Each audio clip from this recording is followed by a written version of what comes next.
इस वीडियो में स्टूडेंट हम बात करने वाले हैं आप लोगों के एग्जाम के दृष्टि से चैप्टर 1 से चैप्टर 4 तक। ठीक है, साइंस के चैप्टर 1 से चैप्टर 4 तक, यानी कि भाई पूरी की पूरी रसायन विज्ञान के जितने भी आपके मोस्ट इंपॉर्टेंट लॉन्ग क्वेश्चन थे ना, उनको मैंने ले लिया है। तो आपके ऑल टोटल 30 ऐसे इंपॉर्टेंट क्वेश्चन थे जो कि बोर्ड एग्जाम की दृष्टि से बहुत इंपॉर्टेंट हैं और वेरी इनको मोस्ट इंपॉर्टेंट क्वेश्चन आप कह सकते हो। ठीक है, अगर आप इन क्वेश्चन को अच्छे से तैयार कर लेते हो तो आप लोगों के यहाँ से स्टूडेंट 3 फायदे होंगे। ठीक है, सबसे पहले 3 फायदे कौन कौन से होंगे? तो सबसे नंबर 1, 4 नंबर और 2 नंबर। ठीक है, 4 नंबर और 2 नंबर वाले जितने भी आपके एग्जाम में क्वेश्चन आते हैं सब आप लोगों को यहाँ से मिल जाएंगे। ठीक है, इसके बाद में आप लोगों को यहाँ देखो, थोड़ा सा छोटा कर लें इसको, MCQ भी आप लोगों को यहाँ से तैयार हो जाएंगे। और अगर आप ये वीडियो ध्यान से देखेंगे तो आप लोगों के 70 में 20+ मार्क्स बड़े ही आसानी से आ जाएंगे। ठीक है, तो वीडियो बहुत इंपॉर्टेंट है। वीडियो को अगर अभी तक आपने शेयर नहीं किया तो वीडियो को शेयर कर देना। और अगर आप इस चैनल से जुड़ करके मेहनत करना चाहते हैं, 95+ स्कोर करना चाहते हैं बोर्ड एग्जाम में, तो आप लोगों को क्या करना है स्टूडेंट्स, इस चैनल को फटाक से, ठीक है, इस चैनल को तुरंत ही आप लोगों को लाइक कर देना है वीडियो को, और चैनल को तुरंत ही सब्सक्राइब कर लेना है ताकि आपकी तैयारी 95+ वाली हो सके। ठीक है, तो अगर आप 95+ मार्क्स लाना चाहते हैं बोर्ड एग्जाम 2024 में तो आप चैनल को जल्दी से सब्सक्राइब कर लीजिएगा, एकदम फ्री ऑफ कॉस्ट है। ठीक है, कोई पैसा नहीं लगने वाला। तो चलिए हम बात करते हैं बोर्ड एग्जाम में कौन कौन से ऐसे क्वेश्चन हैं जो कि वेरी मोस्ट इंपॉर्टेंट है। ठीक है स्टूडेंट, तो फिर चलिए देख लेते हैं। सबसे पहले देखिए, यहाँ पर हम लोगों ने पहला क्वेश्चन ले रखा है जो कि बहुत इंपॉर्टेंट है, पहले चैप्टर से लिया गया क्वेश्चन है। ठीक है, थोड़ा सा हम लोग कलर चेंज कर लेते हैं ताकि और सा अच्छा लगे देखने में। ठीक है, तो चलिए पहला क्वेश्चन देख लेते हैं जो कि भाई चैप्टर 1 से लिया गया है कि रासायनिक अभिक्रिया किसे कहते हैं, रासायनिक अभिक्रिया क्या होती है, विभिन्न प्रकार की रासायनिक अभिक्रियाओं का उल्लेख कीजिए, इनमें से किसी 2 का संक्षिप्त में वर्णन कीजिए। और ये बोर्ड एग्जाम की दृष्टि से वेरी मोस्ट इंपॉर्टेंट क्वेश्चन है। ठीक है, IMP क्वेश्चन है पहला वाला क्वेश्चन। तो ये वाला क्वेश्चन बोर्ड एग्जाम की दृष्टि से बहुत ही इंपॉर्टेंट है, जो कि आपका चैप्टर नंबर पहले से लिया गया क्वेश्चन है। और अगर आप इस क्वेश्चन को अच्छे तरीके से तैयार कर लेते हो तो जितनी भी आपके मोस्ट इंपॉर्टेंट रासायनिक अभिक्रियाएं हैं ना, जितनी भी आपकी रासायनिक अभिक्रियाएं, चाहे आप लोग संयोजन ले लो, वियोजन ले लो, विस्थापन ले लो, 2 विस्थापन, जितनी भी अभिक्रियाएं हैं सब आप लोगों की इस क्वेश्चन से तैयार हो जाती है। ठीक है, चलिए अगला क्वेश्चन हम लोग देख लेते हैं जो कि अगला हमारा क्वेश्चन है, ये भी फर्स्ट चैप्टर से लिया गया है कि रेडॉक्स अभिक्रिया किसे कहते हैं, उदाहरण देकर समझाइए। ठीक है, और ये बोर्ड एग्जाम की दृष्टि से काफी इंपॉर्टेंट क्वेश्चन है, कभी कभी पूछ लिया जाता है एग्जाम में, तो भाई हम नजरअंदाज बिल्कुल भी नहीं कर सकते हैं। ठीक है, तो चलिए अगला क्वेश्चन देख लेते हैं, क्वेश्चन नंबर 3 जो कि काफी इंपॉर्टेंट है, दिख रहा है लगने में। ठीक है, संक्षारण तथा विकृत गंधिता की परिभाषा दीजिए तथा संचारण सुरक्षा के उपायों को लिखिए। ठीक है, अब इस क्वेश्चन को अगर आप अच्छे से पढ़ेंगे तो आपको संचारण के बारे में, विकृत गंधिता के बारे में, दोनों के बारे में बताना है। और भाई आप लोगों के एग्जाम में कभी कभी विकृत गंधिता सुरक्षा के उपायों को पूछ सकता है। ठीक है, मैंने यहाँ मतलब क्वेश्चन में यहाँ दे दिया गया संचारण सुरक्षा के उपाय, हो सकता हो आपके एग्जाम में पूछ दिया जाए विकृत गंधिता सुरक्षा के उपाय लिखिए। तो देखिए क्वेश्चन किसी तरीके से आपसे बोर्ड एग्जाम में पूछ सकता है। ठीक है, आपको पता होना चाहिए क्वेश्चन किस तरीके से आएगा। तो चलिए अगले हम लोग देख लेते हैं आगे का क्वेश्चन हम लोगों का। तो क्वेश्चन नंबर 4 हम लोगों का है कि क्लोक्षार प्रक्रिया का सचित्र वर्णन कीजिए। ठीक है, कि अब देखिएगा ये जो क्वेश्चन आ गया है ना, क्वेश्चन नंबर 4, तो ये क्वेश्चन नंबर 4 आपका चैप्टर नंबर 2 से लिया गया है। ठीक है, चैप्टर नंबर जो 2 आपका है अम्ल क्षार एवं लवण, उस चैप्टर से ये क्वेश्चन लिया गया है। ठीक है, क्वेश्चन आप लोगों का क्या है, तो क्वेश्चन आपका है कि क्लोक्षार प्रक्रिया का वर्णन कीजिए, इसके उत्पादों का उपयोग उल्लेख कीजिए। ठीक है, तो इसके जो भी उत्पाद बनते हैं ना, इसके जो भी उत्पाद बनते हैं उनके आपको उपयोग बताने हैं। ठीक है, उनका उल्लेख करना है। ठीक है, तो इसको हम लोग कभी कभी सोडियम हाइड्रोक्साइड की, ठीक है, सोडियम हाइड्रोक्साइड की निर्माण विधि भी कह सकते हैं। इस तरीके से भी प्रश्न पूछ लिया जाता है कि सोडियम हाइड्रोक्साइड की निर्माण विधि किस तरीके से की जाती है, इसका सचित्र वर्णन कीजिए। तो इस तरीके से भी प्रश्न आपके एग्जाम में आ सकता है। तो अगले देखिए क्वेश्चन नंबर 5। ठीक है, क्वेश्चन नंबर 5 देख लीजिएगा, ये क्वेश्चन नंबर 5। तो चलिए क्वेश्चन नंबर 5 देख लेते हैं। क्वेश्चन नंबर 5 है कि अम्ल एवं क्षारक क्या हैं, इनकी आधुनिक परिभाषा लिखिए। ठीक है, इसकी आपको आधुनिक परिभाषा लिखनी है, मतलब कि जो एकदम अभी आई है लेटेस्ट में, उस डेफिनेशन को आपको इसमें लिखना है। और देखिए जैसा आपके एग्जाम में क्वेश्चन कहेगा सेम उसी तरीके से क्वेश्चन का आंसर आपको लिखना है। अगर आप लोगों ने आधुनिक ना लिखकर यहाँ पर पुरानी वाली डेफिनेशन लिख दी तो हो सकता हो आपका 2 नंबर का क्वेश्चन है तो हो सकता हो आपको 1 ही नंबर दिया जाए, ठीक है। तो अगर पूरे में पूरे नंबर लाना चाहते हो तो जो डेफिनेशन कहेगा वही डेफिनेशन आपको लिखनी है। इसके बाद देखिए कह रहा है प्रत्येक का उदाहरण देकर समझाइए, मतलब अम्ल क्षारक क्या है और उनके एग्जाम्पल भी दीजिए, ठीक है। तो इस तरीके से क्वेश्चन पूछ सकता है, हालांकि इतना इंपॉर्टेंट नहीं है। और जितने भी मैंने क्वेश्चन ऊपर वाले 4 बताए ये very very most important question है भाई, है ना। तो चलिए फिर अगला हम लोग क्वेश्चन नंबर 6 देख लेते हैं। क्वेश्चन नंबर 6 आपका है कि प्लास्टर ऑफ पेरिस बनाने की जो विधि होती है उसका आपको वर्णन करना है, ठीक है। और इसी में आपको रासायनिक व भौतिक गुणधर्म भी लिखने हैं प्लास्टर ऑफ पेरिस के, साथ में उपयोग को भी लिखना है, ठीक है। तो अगर आप ये पूरा का पूरा क्वेश्चन तैयार कर लेते हो ना तो 2 नंबर में भी प्रश्न आप कभी कभी पूछ लिया जाता है कि कह देता है बताइए प्लास्टर ऑफ पेरिस कि केवल और केवल रासायनिक समीकरण बताइएगा। बनाने की विधि का रासायनिक समीकरण कभी कभी 2 नंबर में पूछ लिया जाता है, कभी कभी 1 नंबर में इसका रासायनिक नाम पूछ लिया जाता है, कभी कभी 4 नंबर में भी क्वेश्चन आ जाता है। तो भैया अगर आप इस पूरे के पूरे क्वेश्चन को अच्छे से तैयार कर लेते हो, 1 नंबर 2 नंबर मतलब कि 2 नंबर 1 नंबर और 4 नंबर वाले जितने भी टाइप के प्रश्न आ सकते हैं इस क्वेश्चन से संबंधित आप सभी को इजिली कर ले जाएंगे, ठीक है। तो चलिए अगला हम लोग क्वेश्चन देख लेते हैं, क्वेश्चन नंबर 7। क्वेश्चन नंबर 7 क्या कह रहा है डियर स्टूडेंट्स, चलिए देख लेते हैं कि बेकिंग पाउडर। अब देखिए बेकिंग पाउडर कभी कभी इसी को खाने का सोडा भी कह दिया जाता है, ठीक है। तो खाने का सोडा की जो बनाने की विधि होती है ना उसका रासायनिक व भौतिक गुणधर्म भी लिखना है। मतलब कि इस क्वेश्चन के बारे में आपको पूरा डिटेल से समझना है तो आप लोग क्या कर सकते हो भाई, यूट्यूब पर सर्च कर सकते हो। देखो इन क्वेश्चन का सॉल्यूशन कैसे मिलेगा वो भी मैं आपको बताऊंगा, वीडियो के बीच में मैं कहीं बताऊंगा कि आप सॉल्यूशन किस तरीके से प्राप्त कर सकते हो, ठीक है, वो भी फ्री ऑफ कॉस्ट, ठीक है। तो बड़ी आसानी से आपको सारे के सारे क्वेश्चन का सॉल्यूशन मिल जाएगा, ठीक है, आपको कहीं भटकना भी नहीं पड़ेगा। अब चलिए हम लोग बात कर लेते हैं क्वेश्चन नंबर 8 की। 8 नंबर क्वेश्चन हमारा है कि पीएच मूल्य क्या है। अब ये जितने भी क्वेश्चन आपको मैं बता रहा हूँ क्वेश्चन नंबर 8 से लगाकर 5 तक, माने कि 5 से लगाकर 8 तक सभी आपके चैप्टर नंबर 2 के क्वेश्चन है, ठीक है। चैप्टर नंबर 2 जो आपका अम्ल क्षार और लवण चैप्टर है, ठीक है। ये कह रहा है कि पीएच मूल्य क्या है, दैनिक जीवन में पीएच का क्या महत्व है, इसके बारे में आपको लिखना है, ठीक है। लॉन्ग क्वेश्चन है, बोर्ड एग्जाम में कभी कभी 4 नंबर में भी आ जाता है और हो सकता हो आपके एग्जाम में 7 नंबर में ना आए या 5 नंबर में ना आए, तो लेकिन ये लॉन्ग क्वेश्चन में आएगा तो 4 नंबर में तो जरूर आएगा, 2 नंबर में तो नहीं आएगा, 4 नंबर में तो जरूर क्वेश्चन आ जाता है, ठीक है। तो इसको जरूर तैयार कर लेना। आगे देखिए इंपॉर्टेंट क्वेश्चन नंबर आपका ये आ चुका है 6, ठीक है। इसको भी आप लोग वेरी इंपॉर्टेंट डाल लीजिए। तो जितने भी क्वेश्चन को मैं वेरी इंपॉर्टेंट डलवा रहा हूं तो उनको तो आपको बिल्कुल भी छोड़कर नहीं जाना है। कह रहा है कि धावन सोडा, अब देखिए खाने का सोडा जैसा था ना, यहाँ धावन सोडा है। कह रहा है कि धावन सोडा यानी कि धोने का सोडा का रासायनिक नाम, बनाने की विधि, भौतिक व रासायनिक गुणधर्म व उपयोग लिखिए। तो मतलब ये क्वेश्चन आपके बोर्ड एग्जाम में लॉन्ग क्वेश्चन है, ठीक है। अब ये लॉन्ग क्वेश्चन है तो ऐसा तो है नहीं केवल और केवल लॉन्ग में ही पूछा जाए, कभी कभी ये क्वेश्चन 2 नंबर में भी आ जाता है, इसी का छोटा अवतार 2 में भी पूछ लिया जाता है, इसी का छोटा अवतार 4 नंबर में भी आ जाता है, और कभी कभी ये क्वेश्चन एमसीक्यू में 1 नंबर में भी पूछ लिया जाता है। तो क्वेश्चन को आपको अच्छे से तैयार कर लेना ताकि भाई 1 नंबर 2 नंबर 4 नंबर वाले कितने भी तरीके से प्रश्न आ जाए आप उस क्वेश्चन को अच्छे से कर पाएं, ठीक है।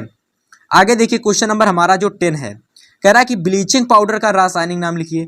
अब देखिए कभी कभी ब्लीचिंग पाउडर को हो सकता हो काफी सारे स्टूडेंट को इसका ना पता हो इसका दूसरा नाम क्या होता है, तो मैं बता दूं इसका दूसरा जो नाम होता है वो होता है विरंजक चूर्ण, ठीक है। इसका दूसरा नाम होता है विरंजक, ठीक है, विरंजक चूर्ण, ठीक है। देख लीजिए कैसा लिखा हुआ है हिंदी में। तो कभी कभी इसको विरंजक चूर्ण बनाने की विधि का सचित्र वर्णन पूछ लिया जाता है, वो भी क्वेश्चन 7 नंबर में पूछा आता है, ठीक है। तो देखिए अगर आप इस क्वेश्चन को अच्छे से तैयार कर लेंगे ना स्टूडेंट्स, इस पूरे के पूरे क्वेश्चन को आप अच्छे से तैयार कर लेंगे तो आपका एक लॉन्ग जो आता है ना वो 100% आपको तैयार हो जाएगा। और अगर आप इस लॉन्ग को तैयार कर लेंगे तो 2 नंबर 4 नंबर वाले उसी की तरह आपके क्वेश्चन भी तैयार हो जाएंगे। तो अगर आप ये पूरी वीडियो देखेंगे तो आपको बहुत ही अच्छे से आपको हर चीज़ें समझ में आने वाली हैं, और मैं गारंटी ले रहा हूँ कि इस वीडियो को देखने के बाद आप लोगों के केमिस्ट्री में 20 नंबर बिल्कुल क्लियर हो जाएंगे। आगे देखिए आपके एग्जाम में कभी कभी एक न्यूमेरिकल भी पूछ लिया जाता है, ठीक है। ये देखिए न्यूमेरिकल भी कभी कभी आ जाता है। न्यूमेरिकल है कि भाई 1 विलियन में हाइड्रोक्सिल आयन का सांद्रण 10 की पावर -10 है, ठीक है। ये देखिए माइनस का 10 लिखा हुआ है, ठीक है। ये माइनस का 10 मोल प्रति लीटर है, मोल प्रति लीटर है इस विलयन का पीएच मान ज्ञात कीजिए। देखो ये क्वेश्चन केवल एक टाइप का है, ठीक है, और ऐसे आपके बोर्ड एग्जाम में 2 से 3 टाइप के कुछ प्रश्न हैं। लेकिन अगर आप इस प्रश्न को तैयार कर लेंगे, इस न्यूमेरिकल को तैयार कर लेंगे, तो ये न्यूमेरिकल हर साल आता है। इसके अलावा बाकी जो न्यूमेरिकल हैं 2, वो एग्जाम में नहीं पूछे गए, आज तक नहीं पूछे गए, ठीक है। तो अगर आप इस पूरे के पूरे न्यूमेरिकल को तैयार कर लेते हो तो यहाँ पर बस आपको वैल्यू चेंज कर दी जाएगी, बाकी वही न्यूमेरिकल रहने वाला है। यहाँ पर आप लोगों का कह दिया जाएगा इस विलयन का पीएच मान ज्ञात कीजिए। कभी कभी आपको अम्ल का पीएच मान ज्ञात करने के लिए कह सकता है, ठीक है, क्षार का पीएच मान ज्ञात करने के लिए कह सकता है। बाकी क्वेश्चन इसी तरीके का आने वाला है, तो बिल्कुल भी आप घबराएंगे नहीं। आपको बस अच्छे से एक बार इस प्रश्न की तैयारी कर लेनी है, और अगर आपको कहीं दिक्कत आती है तो आप कमेंट करके बता दीजिएगा। आगे हम लोग क्वेश्चन नंबर देखते हैं 12। तो क्वेश्चन नंबर आपका 12 है कि फिटकरी क्या है, एल्यूनाइट खनिज। देखिए एक मिनट, इसको दोबारा जरा पढ़ते हैं। कह रहा है कि फिटकरी क्या है, एल्यूनाइट खनिज से फिटकरी के क्रिस्टल के रूप में बनाने की विधि का वर्णन कीजिए जाए, ठीक है। तो इसको तैयार कर लेना, बोर्ड एग्जाम की दृष्टि से इंपॉर्टेंट प्रश्न है। आगे देखिए क्वेश्चन नंबर हम लोग 13 देखते हैं। तो क्वेश्चन नंबर 13 आपका है, ये देखिए 13 नंबर, कि सूचक क्या है, एक उदाहरण की सहायता से, ठीक है, एक उदाहरण की सहायता से अम्ल क्षार सूचकों की अम्लीय तथा क्षारीय माध्यम में रंग परिवर्तन को स्पष्ट कीजिए। देखो सबसे पहले आपको सूचक क्या है इसके बारे में डिफिनीशन जो भी चीजें बता देनी है। एक उदाहरण देना है जिसमें स्पष्ट करना है कि अम्ल क्षार जो सूचक होता है, जिसको हम लोग अम्लीय तथा क्षारीय माध्यम में, एक जो अम्ल क्षार सूचक होता है वो अम्लीय और क्षारीय माध्यम में किस प्रकार से रंग में परिवर्तित करता है, यानी रंग का परिवर्तन करता है, उसको आपको स्पष्ट करना है, ठीक है। तो इंपॉर्टेंट प्रश्न है, बोर्ड एग्जाम की दृष्टि से तैयार कर लेना, 24 में आ सकता है इस बार, ठीक है। आगे देखिए ये क्वेश्चन आपका वेरी मोस्ट इंपॉर्टेंट क्वेश्चन है, ठीक है। तो वेरी मोस्ट इंपॉर्टेंट क्वेश्चन हमारा है क्या कि भर्जन से आप क्या समझते हैं, भर्जन, ठीक है, भर्जन से आप क्या समझते हैं, उदाहरण सहित समझाइए तथा ये निस्तापन से किस प्रकार भिन्न है। देखो सबसे पहले आपको भर्जन पूछा जा सकता है इसी में, और इसी में एक और चीज पूछी गई है निस्तापन। तो भर्जन और निस्तापन ये दोनों भैया इंपॉर्टेंट है, इन दोनों को अच्छे से तैयार कर लेना, इनकी डेफिनेशन को तैयार कर लेना, और मतलब कि पूरा का पूरा इसको अच्छे से तैयार कर लेना, कहीं पर भी आपको मिल जाए। अब हम बात करते हैं स्टूडेंट कि इन क्वेश्चन को आप तैयार कैसे करेंगे। जितने की क्वेश्चन मैंने आपको बताए इनको तैयार कैसे आप करोगे। तो देखो सबसे पहले आप क्या करोगे स्टूडेंट, सबसे पहले आप YouTube पर सर्च करोगे, जो भी टॉपिक आपको सर्च करना है, जो भी टॉपिक उसको आप लोग YouTube पर सर्च करोगे, और सर्च करने के बाद आप लोगों को देखना है कि हमें कौन सा अच्छा लग रहा है, कौन सा हमें समझ में आ रहा है, ठीक है। 2 से 3 मिनट लगेगा आपको समझने में कि हाँ चलो ये टीचर अच्छा पढ़ा रहा है, ये टीचर अच्छा पढ़ा रहा है। जो भी टीचर आपको अच्छे से समझा रहा है उसी से आप समझकर पढ़ लीजिएगा, और समय बिल्कुल भी वेस्ट मत करिएगा, क्योंकि यूट्यूब पर समय बहुत ही ज़्यादा वेस्ट हो जाता है। फिर बाद में स्टूडेंट कमेंट करते हैं कि हमारा तो समय वेस्ट हो गया, यूट्यूब पर हमें मिला कुछ भी नहीं। तो इन क्वेश्चन को सबसे पहले किसी नोट्स में लिख लेना, और लिखने के बाद में यूट्यूब पर सर्च करके इनके आंसर को अच्छे से नोट्स में लिख लेना, ताकि आप एग्जाम जब आए नियर तो आप प्रैक्टिस अच्छे से इनकी कर सकें। यही क्वेश्चन आपके एग्जाम में 2024 में देखने को मिलेंगे। आगे देखिए क्वेश्चन नंबर 15 है हमारा, कि लोहे पर जंग क्यों लग जाती है, ठीक है। लोहे पर जंग, ये देखिए क्यों लोहे पर जंग क्यों लग जाती है, इसे जंग से बचाने के लिए 2 उपाय लिखिए, है ना। अब देखो ये जो पूरा का पूरा प्रश्न आपसे पूछा गया ना, यहां से यहां तक इतना पूरा, कभी कभी ये पूरा प्रश्न केवल संक्षारण पर टिप्पणी लिखिए, संक्षारण पर टिप्पणी लिखिए, केवल इतने में ही आ जाता है। और यही क्वेश्चन आपके बोर्ड एग्जाम में सीधा 7 नंबर में या तो 4 नंबर में पूछ लिया जाता है, ठीक है। तो 4 नंबर और 7 नंबर दोनों ही लॉन्ग वाले प्रश्न आ जाते हैं, 4 नंबर कह लो या फिर 7 नंबर कह लो, दोनों के दोनों लॉन्ग वाले प्रश्न होते हैं, ठीक है। तो घबराना आपको बिल्कुल नहीं है कि सर ने तो बताया था 4 नंबर में, ये तो आ गया 7 नंबर में, सर ने बताया था 7 नंबर में, ये तो आ गया 2 नंबर में। तो घबराना नहीं है, 2 नंबर 1 नंबर सारे क्वेश्चन आपके यहाँ से कंप्लीट हो जाएंगे।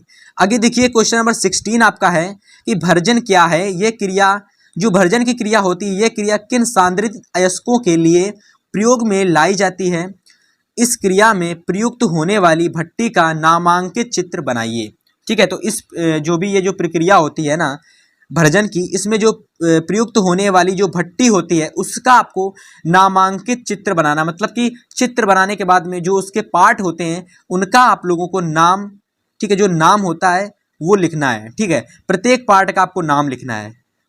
आगे देखिए क्वेश्चन नंबर 17 आपका है। क्वेश्चन नंबर 17 देख लीजिए कि मिश्र धातुएं क्या हैं, जो आपकी मिश्र धातुएं होती हैं वो क्या हैं। अब देखो यहाँ मैं थोड़ा सा बताया नहीं मैंने आपको, यहाँ से लेकर के स्टूडेंट, यहाँ से लोहे से लगा करके, लोहे वाले प्रश्न से लगा करके, यहाँ से ये संचारण वाले प्रश्न से लगा करके यहाँ तक जितने भी प्रश्न आपके शुरू हो रहे हैं ना, सारे के सारे ये आपके चैप्टर नंबर 3 यानी धातु एवं अधातु के क्वेश्चन है। ठीक है स्टूडेंट्स, ये देखिए ये वाला जो प्रश्न आपको दिख रहा है ना, ये वाला प्रश्न ये धातु एवं अधातु का है। ये भी धातु एवं अधातु का प्रश्न है कि मिश्र धातुएं क्या है। कॉपर के किन्हीं 4 मिश्र धातु के नाम लिखिए। जो कॉपर होता है, कॉपर यानी कि तांबा, तो कॉपर के किन्हीं 4 मिश्र धातुओं के नाम लिखना है, उनका संगठन बताइए, मुख्य उपयोग भी उनके बताइए। तो प्रश्न काफी इंपॉर्टेंट दिख रहा है लगने में, हो सकता हो 24 में आ जाए आपकी सेट में, तो तैयार कर लेना। अगर आप एक दिन में एक प्रश्न भी तैयार करोगे तो 30 क्वेश्चन मैंने लिए हैं, तो 30 × 1 यानी कि देखा जाए तो टोटल 30 डेज लगेंगे, और 30 डेज के अंदर आप अपने केमिस्ट्री के 20 मार्क्स यानी कि जो 20 नंबर हैं पूरे के पूरे अच्छे से एकदम प्राप्त कर सकते हो। ठीक है, तो घबराना बिल्कुल नहीं है कि भैया इतने सारे प्रश्न हम कैसे तैयार करेंगे। तो देखिए, अगर आप एक दिन में, अगर आप पेपर आपके पास नज़दीक है तो एक दिन में 3 तैयार करिए, अगर पेपर दूर है तो एक दिन में 1 तैयार करिए। तो इस तरीके से आपको तैयारी करनी है, आप अपने अकॉर्डिंग तैयारी करिए, आप अच्छा स्कोर कर जाएंगे एग्जाम में। ठीक है, आगे देखिए क्वेश्चन नंबर 19 आपका है 18 कि धातु मल तथा गालक से आप क्या समझते हैं। ये भी प्रश्न बहुत इंपॉर्टेंट है, बहुत बार बोर्ड एग्जाम में आया है, काफी बार मैंने देखा हर एक सेट में लगातार 2 से 3 सेट में प्रश्न पूछ लिया जाता था कि धातु मल और गालक से आप क्या समझते हैं, एक एक उदाहरण दीजिए। ठीक है, आगे देखिए क्वेश्चन नंबर आप लोगों का 19 है कि प्रगलन क्या है, उदाहरण सहित समझाइए। ठीक है, प्रगलन क्या है, उदाहरण सहित समझाइए। 20 नंबर क्वेश्चन है कि सजाती श्रेणी, very very most important question, इसको मतलब मैं 5 स्टार दे दूंगा, वो भी कम है, इतना इंपॉर्टेंट क्वेश्चन आ गया है। कह रहा है कि सजाती श्रेणी से आप क्या समझते हैं, सजाती श्रेणी की मुख्य विशेषताओं का उल्लेख कीजिए। अथवा कभी कभी प्रश्न आ जाता है एग्जाम में भाई साहब, कभी कभी केवल छोटा सा क्वेश्चन आ जाता है कि संक्षिप्त टिप्पणी लिखिए, वो भी किस पर, सजाती श्रेणी पर संक्षिप्त टिप्पणी लिखिए। और यही प्रश्न आपके बोर्ड एग्जाम में 7 नंबर में आता है, और यही क्वेश्चन अगर संक्षिप्त टिप्पणी में आएगा तो 2 नंबर में भी आ जाएगा। ठीक है, अभी देखिए मैं आपके सामने बहुत सारी टिप्पणियां लेकर के आऊंगा, बहुत सारी टिप्पणी, और अगर आप वो टिप्पणी तैयार कर लेते हो स्टूडेंट, तो मैं गारंटी ले रहा हूं कि 5 नंबर आपके 100%, 5 के नंबर आपके 100% क्लियर हो जाएंगे। अभी मैं आपको बताऊंगा मोस्ट इंपॉर्टेंट टिप्पणियां। पहले आप लोग इन क्वेश्चन को अच्छे से देखिएगा, अभी टिप्पणी आपके सामने आएंगे थोड़ी देर बाद में। ठीक है, थोड़ी देर बाद में। क्वेश्चन नंबर देखिए 20 नंबर 1 क्वेश्चन है 21 कि क्रियात्मक समूह किसे कहते हैं। अब देखिए यहां से जितने भी प्रश्न शुरू होंगे ना, सब वेरी वेरी आईएमपी प्रश्न है। ठीक है, सब very very very most important प्रश्न है। जैसे कि यही प्रश्न देख लो 21 कि क्रियात्मक समूह किसे कहते हैं, एल्कोहलिक, एल्डिहाइड, कीटोन तथा कार्बोक्सिलिक समूह को, जो कार्बोक्सिलिक समूह होते हैं, यानी कि इन तीनों ही समूहों के आप लोगों को क्या करना है, सूत्र लिखना है। ठीक है, अभी आप लोग जब इस क्वेश्चन को अच्छे से पढ़ोगे ना तो आपको बहुत अच्छा लगेगा पढ़ने में, काफी सारी चीजें पढ़ने के लिए मिलेंगी। IUPAC भी आप सीख जाओगे हो सकेगा तो इस क्वेश्चन से, अगर आप लोगों ने अच्छे से इस क्वेश्चन को अच्छे से पढ़ा तो आप IUPAC भी सीख जाओगे यहाँ से बनाना। ठीक है, तो वहां से भी 2 से 3 नंबर आपके पूछ लिए जाते हैं, कभी कभी आ जाते हैं बोर्ड एग्जाम में। आगे देखिए क्वेश्चन नंबर 22 आप लोगों का है कि हाइड्रोकार्बन पर संक्षिप्त टिप्पणी लिखिए। और जैसा मैंने आपको बताया सारे के सारे यहाँ से वेरी वेरी इंपॉर्टेंट प्रश्न शुरू हो रहे हैं, तो उनको भैया जरूर तैयार कर लेना। और फिर जब आप बोर्ड एग्जाम में पेपर देने जाएंगे ना तो यही क्वेश्चन आपको देखने को मिलेंगे। और जो स्टूडेंट मेरी ये क्लास देख करके गया है उसको मैं 100% गारंटी लूंगा कि यहाँ से प्रश्न उसको जरूर देखने को मिलेंगे। प्रश्न कह रहा है कि हाइड्रोकार्बन पर संक्षिप्त टिप्पणी लिखिए, और अथवा में कभी कभी आ जाता है कि संतृप्त असंतृप्त हाइड्रोकार्बन पर संक्षिप्त टिप्पणी लिखिएगा। तो इन 22 प्रश्नों को आपको बहुत ही अच्छे से तैयार करना है। तो फिर चलिए अगला हम लोग क्वेश्चन देखते हैं। तो क्वेश्चन नंबर यहाँ पर 23 आप लोगों का दे रखा है, जैसा कि आप देख सकते हैं। ठीक है, ये 23 नंबर क्वेश्चन जिसमें मैंने सारी की सारी मोस्ट इंपॉर्टेंट टिप्पणियां ले रखी हैं, और ये जितनी भी आपकी टिप्पणी हैं ये आपको 2024 बोर्ड एग्जाम में यहाँ से आपको कम से कम 4 से 5 टिप्पणी जरूर देखने को मिलेंगी। ठीक है, तो अगर आप ये 4 से 5 टिप्पणी को अपने पेपर में देखना चाहते हो तो यहाँ पर आपको जितनी भी टिप्पणियां ये दे रखी हैं, ठीक है, अगर आप एक अपनी नज़र डालेंगे यहाँ पर, ये जितनी भी टिप्पणी आपको यहाँ दे रखी हैं अगर आप इनको तैयार कर लेते हो, जैसे कि किण्वन हो गया, साबुन तथा अपमार्जक हो गया, दहन अभिक्रिया हो गई, प्रतिस्थापन अभिक्रिया हो गई, ये देख लो। ठीक है, योगात्मक अभिक्रिया हो गई, एसिटीकरण अभिक्रिया, मिसेल। ठीक है, और जैसे कि जैव शक्ति सिद्धांत, मूलक या फिर समूह, एल्किल मूलक, स्मिट अभिक्रिया, संकलन अभिक्रिया, ऑक्सीकरण अभिक्रिया और सहसंयोजी आबंध। तो ये जितनी भी आपकी मोस्ट इंपॉर्टेंट टिप्पणी है मैंने सबको ले रखा है। और अगर आप ये टोटल 13, ये ठीक है, ये टोटल 13 ऐसी इंपॉर्टेंट टिप्पणियां हैं और इनके बाहर कोई टिप्पणी आपके केमिस्ट्री में नहीं आने वाली। तो अगर आप ये चाहते हैं कि भाई हमारे 4 से 5 नंबर बिल्कुल ना कटें, तो सबसे मोस्ट इंपॉर्टेंट क्वेश्चन जो आपका one of the most important question है, ये भाई सबसे मोस्ट इंपॉर्टेंट क्वेश्चन है, सबसे ज्यादा इंपॉर्टेंट 2023 के लिए, सॉरी 24 के लिए। तो इस क्वेश्चन को आप बिल्कुल भी नजरअंदाज नहीं कर सकते हैं। 23 प्रश्न बहुत इंपॉर्टेंट है, ठीक है। तो फिर चलिए आगे हम लोग आगे के जो प्रश्न हैं उनको भी हम नजरअंदाज नहीं करेंगे भाई, उनको भी अच्छे से हम लोग देखेंगे, ठीक है। जैसे कि आपका क्वेश्चन नंबर 24 है कि एथिल अल्कोहल की निर्माण विधि। अब जैसा कि आप सभी जानते हैं, यहाँ से मैं जितने भी प्रश्न आपके लिए बता रहा हूँ सभी मोस्ट इंपॉर्टेंट है। तो 24 नंबर प्रश्न आपका है कि एथिल अल्कोहल की निर्माण विधि, इसके भौतिक व रासायनिक गुणधर्म और इसके जो उपयोग हैं भाई उनको भी आप लोगों को लिखना पड़ेगा, ठीक है। तो अगर आप इस प्रश्न की बात करेंगे तो ये प्रश्न आपके एग्जाम में टोटल 7 मार्क्स का पूछ लिया जाता है, ठीक है। 7 नंबर में आता है, कोई इसमें शंका ही नहीं है कि 7 नंबर में नहीं आएगा, ये 100% 7 नंबर में आता है, ठीक है। आगे देखिए ऐसा ही 7 नंबर में एक और आता है प्रश्न, लेकिन हाँ इनके जो कभी कभी इनके जो आप लोग देख लीजिएगा, इनके कभी कभी उपयोग 2 नंबर में आ जाते हैं, कभी कभी इनको सीधा रासायनिक गुणधर्म 2 नंबर में आ जाता है, कभी कभी एथिल अल्कोहल का जो रासायनिक नाम होता है वो पूछ लिया जाता है और उसकी निर्माण विधियां 1-2 नंबर में पूछ ली जाती हैं, ठीक है। हम अगर लॉन्ग में आएगा तो इस टाइप से आएगा। और ऐसा ही एक दूसरा प्रश्न बहुत ज्यादा पूछा जाता है 25 नंबर क्वेश्चन कि एसिटिक अम्ल, जो ये आपका एसिटिक अम्ल है ना, इसकी निर्माण विधि और इसके भौतिक व रासायनिक गुणधर्म बताइए और इसके उपयोग बताइए, ठीक है। तो इसको भी आप बिल्कुल भी नजरअंदाज नहीं कर सकते हैं।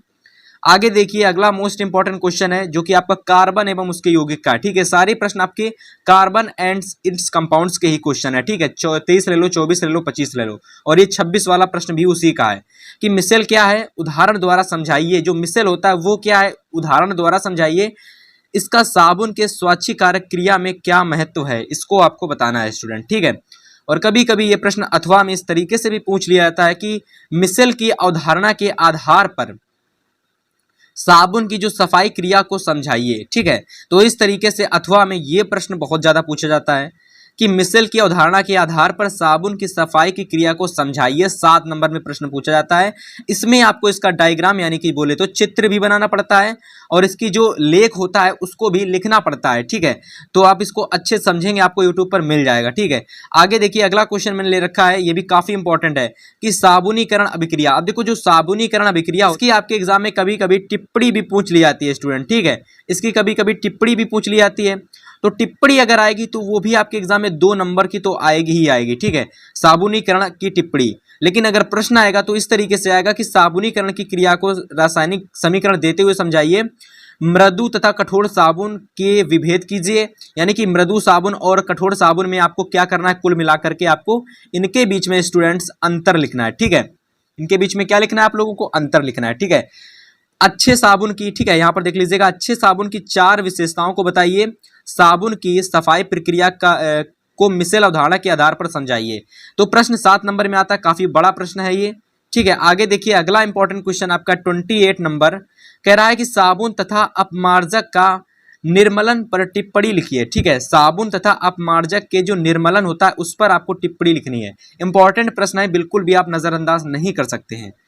ऐसे ही आगे आप लोग देख सकते हैं 29, ठीक है। क्वेश्चन नंबर 29 है कि चांदी का एक तार, ठीक है स्टूडेंट्स, चांदी का एक तार जो कि CuSO4 के विलयन में डुबोया गया है, ठीक है, एक दूसरे बर्तन में, ठीक है, किसी दूसरे बर्तन में हम लोग AgNO3 के विलयन के डुबोया गया है, ठीक है, और बर्तनों में होने वाली अभिक्रियाओं का कारण सहित समझाइए, ठीक है। तो इस तरीके का भी प्रश्न आपसे एग्जाम में पूछ लिया जाता है।